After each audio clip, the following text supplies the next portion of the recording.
جس شہر کی گندگی کے ڈھیر پر یہ تابوت سکینہ پھینکا گیا، اس شہر میں ایک عجیب وبا پھیل گئی جس کا کسی حکیم کے پاس کوئی علاج نہ تھا۔ لوگ بہت تیزی سے لقمہ اجل بننے لگے۔ لوگ پریشان ہو کر حاکم شہر کے پاس پہنچے۔ انہوں نے نجومیوں کو جمع کیا اور اس عذاب کی وجہ معلوم کرنا چاہی۔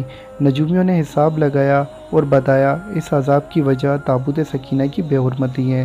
وہ لوگ اس صندوق کو کسی بھی صورت میں بنی اسرائیل کو واپس نہیں دینا چاہتے تھے۔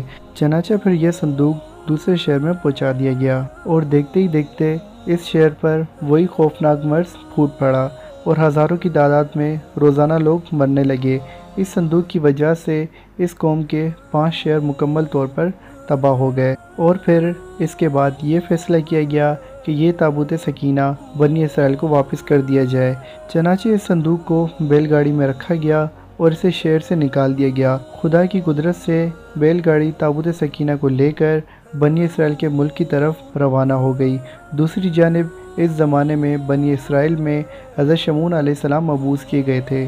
حضرت شمعون علیہ السلام طالوت کو، جو ایک نیک انسان تھے، اس کو بنی اسرائیل کا بادشاہ بنانا چاہتے تھے، جبکہ بنی اسرائیل حسب معمول سرکشی اختیار کیے ہوئے تھے، اپنے نبی کی کسی بات پر عمل کرنے کو تیار نہ تھے۔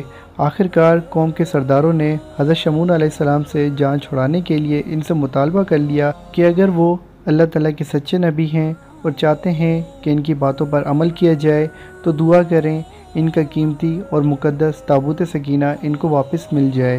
اگر ان کی بات قبول ہو گئی تو ان کی ہر بات تسلیم کریں گے۔ اس پر حضرت شمعون علیہ السلام نے حکم ربی سے ان سے وعدہ کر لیا کہ تابوت سکینہ اگلے روز خود بخود ان کے پاس پہنچ جائے گا۔ اس پر بنی اسرائیل کے سرداروں نے ان کا مذاق اڑانا شروع کر دیا، کیونکہ وہ لوگ قوم مملکہ سے اچھی طرح واقف تھے۔ وہ جانتے تھے کہ ان کے قبضے سے اس تابوت کا واپس ملنا ایک ناممکن بات ہے۔ اگلے روز بیل گاڑی پر آتا ہوا تابوت سکینہ ان کو واپس مل گیا۔ اس پر حسب وعدہ انہوں نے اپنے نبی کا حکم مان کر طالوت کو بادشاہ مقرر کر دیا۔ تابوت سکینہ واپس ملنے پر ایک بار پھر اس قوم پر بہتری آنے لگی، لیکن ان لوگوں کے اعمال وہی رہے، اور پھر حضرت داؤد علیہ السلام کا دور آیا۔ اس وقت تک یہ قوم جاہلیت کے اندھیروں میں گر چکی تھی اور تابوت سکینہ بھی ایک خیمے میں رکھا کرتی تھی۔ حضرت داؤد علیہ السلام نے ان کے لیے ایک عبادت گاہ قائم کرنے کا ارادہ کیا، جسے ان کے بعد ان کے بیٹے حضرت سلیمان علیہ السلام نے بیت المقدس کے مقام پر عظیم الشان عبادت گاہ کی شکل میں پایہ تکمیل تک پہنچایا، جسے ہیکل سلیمانی کہا جاتا ہے۔ تابوت سکینہ کو خیمے سے نکال کر اس عبادت گاہ میں رکھ دیا گیا۔ اس عبادت گاہ کے تابوت سکینہ والے حصے میں سوائے انبیاء اور سب سے بڑے عالم کے سوا کسی کو جانے کی اجازت نہ تھی۔ حضرت سلیمان علیہ السلام کی وفات کے بعد ان کی انگوٹھی مبارک بھی اسی تابوت میں محفوظ کر دی گئی۔ جب حضرت زکریا علیہ السلام کا زمانہ آیا، اس وقت تک یہ قوم اس قدر گمراہی میں ڈوب چکی تھی کہ اللہ تعالیٰ کے پیغمبروں کی تذلیل کرنا ان کا معمول بن چکا تھا۔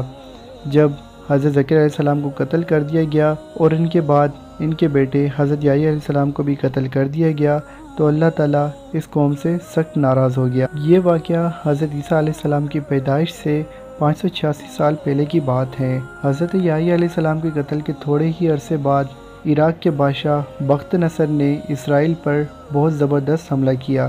اسرائیل کی اینٹ سے اینٹ بجا دی، لاکھوں یہودی قتل کر دیے اور لاکھوں کو غلام بنا لیا، بیت المقدس کو مکمل طور پر تباہ کر دیا اور اس میں رکھے تابوت سکینہ کو قبضے میں لے کر اپنے ساتھ عراق لے گیا۔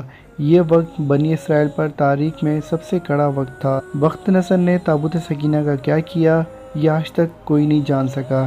تابوت سکینہ ہمیشہ کے لیے ان سے چھین لیا گیا۔ ساتھ ہی یہودی قوم، وہ قوم جو تاریخ کی سب سے بہترین قوم تھی، جسے اللہ تعالیٰ کی لاڈلی قوم ہونے کا فخر حاصل تھا، اپنی بدعمالیوں کی وجہ سے ہمیشہ کے لیے اللہ تعالیٰ کی راہ میں ملعون اور دنیا میں رسوا ہو کر رہ گئی۔ آج پھر یہودیوں کو 2000 سال بعد دوبارہ اسرائیل کی سرزمین پر قدم جمانے کا موقع ملا ہے۔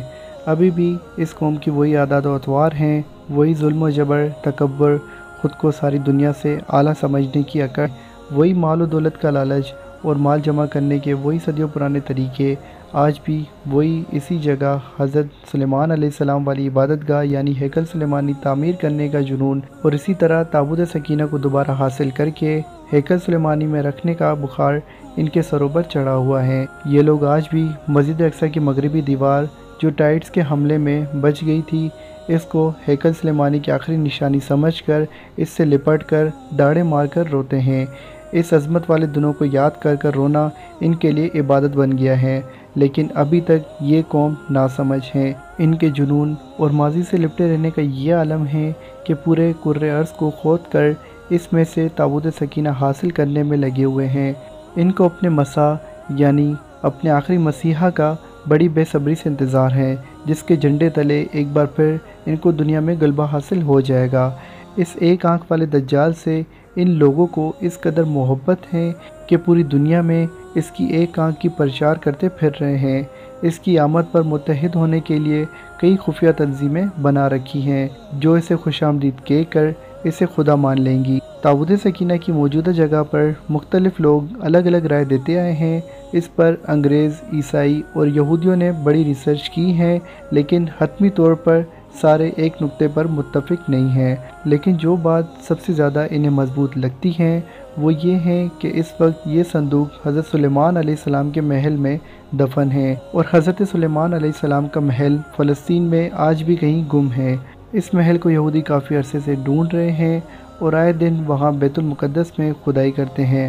بہرحال کوششیں جاری ہیں، لیکن انہیں ابھی تک ناکامی کا سامنا ہے، اور حتمی طور پر کچھ نہیں کہا جا سکتا کہ تابوت سکینہ اس وقت کہاں ہے۔ یقیناً تابوت سکینہ کے بارے میں اللہ تعالیٰ بہتر جانتا ہے۔ تو دوستوں، امید کرتا ہوں کہ آپ کو آج کی میری یہ ویڈیو پسند آئی ہوگی۔ اگر آپ کو یہ ویڈیو پسند آئی ہے تو اسے لائک کریں اور اپنے عزیز و اقارب میں ضرور شیئر کریں۔ دوستوں، اپنا اور اپنے پیاروں کا بہت خیال رکھیے گا۔ ملتے ہیں ایک نئی اور پیاری خوبصورت ویڈیو کے ساتھ، تب تک کے لیے اللہ حافظ۔